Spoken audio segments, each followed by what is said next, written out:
जय हिंद जय महाराष्ट्र मित्रांनो, सगळ्यात पहिले तुम्हाला महाराष्ट्र दिनाच्या हार्दिक हार्दिक शुभेच्छा। टायटल आणि थंबनेलवरून तुम्हाला कळलंच असेल की आजचा टॉपिक किती महत्त्वाचा आहे।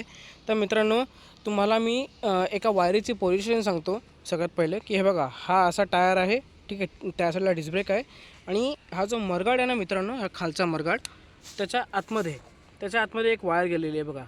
तर हा जो वायर गेलेली आहे आणि त्याच्या बाजूला जो कपलर आहे, ती एक छोटीशी वायर दिसते। तर त्या बाबतीत आज मी तुम्हाला सांगणार आहे मित्रांनो। तर ह्याच्या मागची स्टोरी पहिले तुम्हाला सांगतो की नक्की झालं काय। तर मी जात होतो कर्जतला, काही दिवसापूर्वी मी कर्जतला जात होतो मी आणि गाडी मध्ये ना आचके उचके देत होती। जसं आपल्या पहिल्या गाड्यांना जेव्हा गाडी रिझर्वला लागायची तेव्हा आचके उचके नाही का थोडीशी द्यायची, तर त्याच प्रकारे काहीतरी आचके उचके लागत होते। मी पेट्रोल तर गाडी फुल केलेली होती, मला काय प्रॉब्लेम नव्हता पेट्रोलचा। त्यामुळे मला दुसरं कारण काय वाटलं की रस्ते आजकालचे खराब आहेत, सिमेंटचे प्रॉपर स्लॅब दिलेले नसतात, बरोबर ना। प्रॉपर सिमेंटचे रस्ते आपल्याला स्मूथ मिळत नाहीत, त्यामुळे थोडासा अनस्टेबल रस्ता असेल, खडबडीत रस्ता असेल म्हणून तो प्रॉब्लेम असावा, तर ते वाटलं। नंतर ते आचके उचके आहेत ना, ते वाढले आणि एवढे वाढले की इंजिन बंद पूर्ण झालं। ठीक आहे, इंजिन बंद पडलं, त्याच्यानंतर काही सेकंदातच डिस्प्लेसुद्धा बंद पडला। तर मला वाटलं की काहीतरी हीट सेन्सरने काहीतरी पकडलं असेल। आपल्याला माहिती आहे ना की BS6 गाड्यांमध्ये हीट सेन्सर वगैरेसुद्धा असतात, त्यामुळे मे बी एक्स्ट्रीम हीटमुळे काहीतरी झालं असेल, त्यामुळे गाडी बंद झाली असेल। त्यामुळे मला काय वाटलं की एक काम करूया, मस्तपैकी झाडाखाली जाऊया, सावलीखाली एक एक 15-20 मिनटं थांबूया, मग गाडी चालू होईल। गाडी ढकलत ढकलत झाडाखाली गेलो, त्याच्यानंतर झाडाखाली एक 15 ते 20 मिनटं टाईमपास झाला। त्याच्यानंतर गाडी पूर्ण पूर्ण बंद झाली होती। मी परत चालू करण्याचा प्रयत्न केला, चावी वगैरे फिरवली, काय दिसलंच नाही। डिस्प्ले पण चालू नव्हता ना, इंजिन चालू होतं, काहीच चालू झालं नाही। तर मला जरासं आलं टेन्शन की हा आता काय काय झालेलं आहे।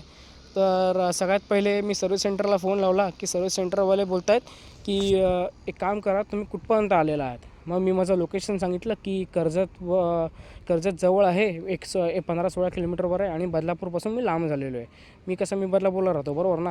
तर कर्जतला गेलेलो होतो मस्तपैकी। तर कर्जतवरून एक 15-16 किलोमीटरवर होतो मी। तर त्यांना सांगितलं लोकेशन। मग त्यांनी सांगितलं की तुम्ही एक काम करा, तुम्ही कर्जतलाच जा, सर्व्हिस सेंटर आहे तर तिकडे जा आणि तुम्हाला काय ते सॉल्व करून देतील। मी विचार केला की आता ढकलत ढकलत कसं जाऊ।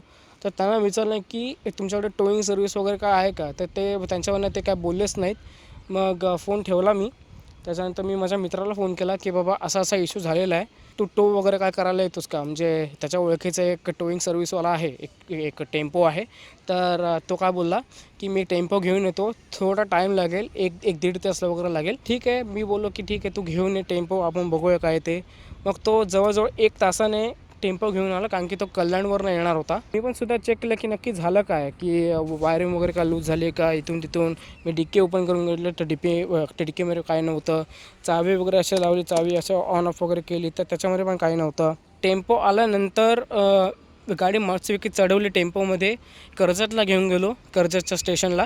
तर तिकडे मी घेऊन गेलो आणि नंतर त्यांनी चेक केलं की बाबा नक्की झालं काय। तर झालं काय होतं, तर मेकॅनिकने सगळीकडे चेक करून झाल्यानंतर एक 5 मिनटात झालं असेल ते, आणि सरळ तो इथे आला आणि ही वायर बघितली त्याने, हा जिकडचा जो कपलर दिसतोय ना, तो निघालेला होता।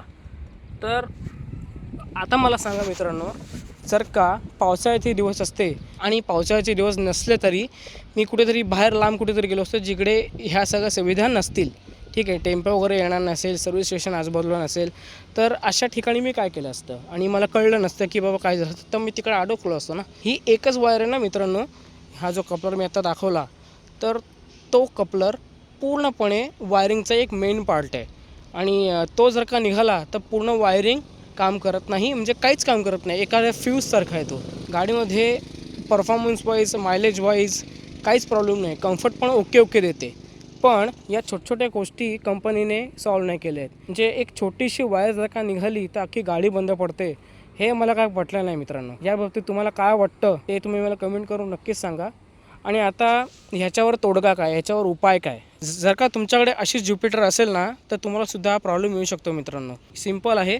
तर त्याचं काय करायचं, वायर आपल्याला दिसते बरोबर, वायर अशी उघडी दिसते, तर पहिलं त्याला झिपटाय लावून टाकायचं आणि झिपटाय लावण्याच्या आधी मी म्हणेन ह्याला टेपिंग वगैरे काहीतरी केली पाहिजे, बरोबर। तर टेपिंग वगैरे केली ना की ते वायर निघणार नाही, तो जो कपलर आहे तो निघणार नाही. तोच लूज झालेला होता आणि तो मेकॅनिकली 1 सेकंदात लावून टाकला आणि गाडी चालू झाली. आता मला सांगा, आता पावसाळ्याचे दिवस जास्त का लांब राहिलेले नाही आहेत. आता पावसामध्ये जर का ही वायर खराब झाली तर म्हणजे पूर्ण वायरिंगचा खर्च येईल ना, म्हणजे आणि तो आपल्यालाच भोडदंड भरावा लागेल. इन्शुरन्समध्ये या गोष्टी कवर होत नाहीत. तर मला असं म्हणायचं आहे की ह्या वायरीवर काहीतरी काम केलं पाहिजे कंपनीने, जे वायरिंगच्या हिशोबाने काहीतरी तोडगा काढला पाहिजे. बस दॅट्स इट. बाकी काय मला प्रॉब्लेम नाही आहे. आता सध्या आपल्याकडे जो उपाय आहे तो एवढाच आहे की याला त्या वायरीला टेपिंग वगैरे काहीतरी करून टाकायला पाहिजे. प्लस वायर जर का ती थोडीशी लोंबर असेल तर झिपटायला बाकीच्या वायरिंगला लावून ठेवले पाहिजे. बस बाकी मला काय म्हणायचं नाही आहे. जय हिंद, जय महाराष्ट्र.